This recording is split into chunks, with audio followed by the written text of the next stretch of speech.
Hey church, just wanted to let you know we are starting a new devotion series. It's going to be topical. We're going to cover several things that might help you deal with some of the stress that's going on with the crazy times we're living in right now. We want you to have at least one time of the day where you can come to your computer and maybe find something to take your mind off of everything. So today is day one, and we're going to be talking about avoiding anxiety. We're going to be looking in Philippians chapter 4, starting in verse 6. And it says, "Be anxious for nothing, but in everything by prayer and supplication with thanksgiving, let your requests be made known unto God. And the peace of God, which surpasses all comprehension, will guard your hearts and minds in Christ Jesus. Finally, brethren, whatever is true, whatever is honorable, whatever is right, whatever is pure, whatever is lovely, whatever is of good repute, if there is any excellence, and if anything worthy of praise, dwell on these things. The things which you have learned and received and heard and seen in me, practice these things, and the God of peace will be with you." To say we live in uncertain times would be a massive understatement. I mean, even before we face some of the troubles we're facing right now, there were plenty of things in this world to make us uncertain and to make us anxious. However, the one thing I think we too often forget is that our hope is not in this world. Our hope is in Jesus. Now, Paul told the Philippians to be anxious for nothing. He didn't say there was nothing to be anxious about. It was a turbulent time for the early church, and especially for Christians, because the Jews didn't like him, the Romans didn't like him, the pagans didn't like him. It was bordering on hatred for Christians at that time. Knowing that, there would have been so many things at that time to make them anxious.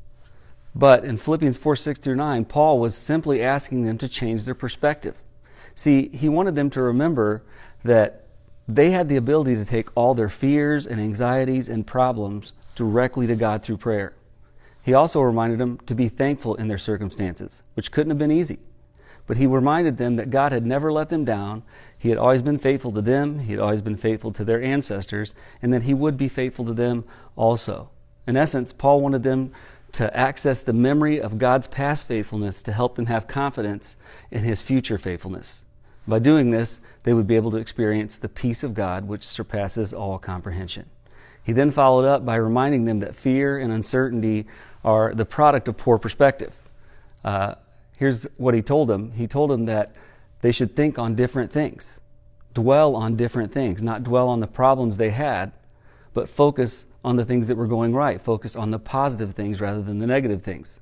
And the same is true for believers today. I mean, there are plenty of ways that we can sit and think about everything that's wrong, which would be a complete waste of time because we can't change it. Worrying about something you can't change is insane. It's just a waste of our time. So while we're facing these challenging times, and the ones we'll undoubtedly face in the future, let's make a commitment.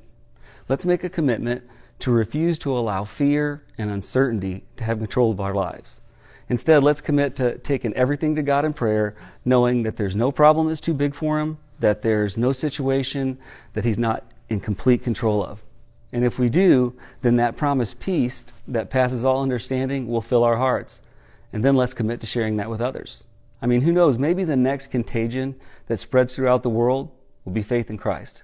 Thanks for listening. God bless.